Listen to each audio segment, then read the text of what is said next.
'Twas the night before Yuletide, and all through the glen not a creature was stirring, not a fox, not a hen. A mantle of snow shone brightly that night, as it lay on the ground, reflecting moonlight. The fairies were nestled all snug in their trees, unmindful of flurries and a chilly north breeze. The elves and the gnomes were down in their burrows, sleeping like babes in their soft earthen furrows, when, lo, the earth moved with a thunderous quake, causing chairs to fall over and dishes to break. The little folk scrambled to get on their feet, then raced to the river where they usually meet. What happened? They wondered, they questioned, they probed. As they shivered in nightclothes, some bare-armed, some robed. What caused the earth's shudder? What caused her to shiver? They all spoke at once as they stood by the river. Then, what to their wondering eyes should appear but a shining gold light in the shape of a sphere? It blinked and it twinkled. It winked like an eye. Then it flew straight up and was lost in the sky. Before they could murmur, before they could bustle, there emerged from the crowd, with a swish and a rustle, a stately old crone, with her hand on a cane, resplendent in green, with a flowing white mane.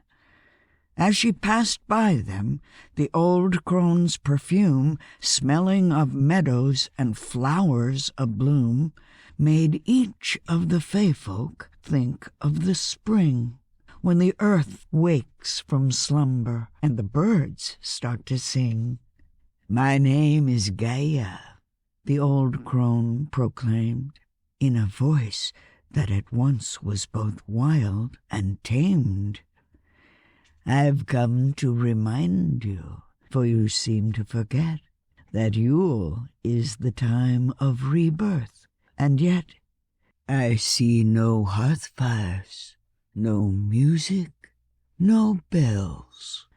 The air isn't filled with rich, fragrant smells of baking and roasting and simmering stews, of cider that's mulled, or other hot brews. There aren't any children at play in the snow, or houses lit up by candles' glow.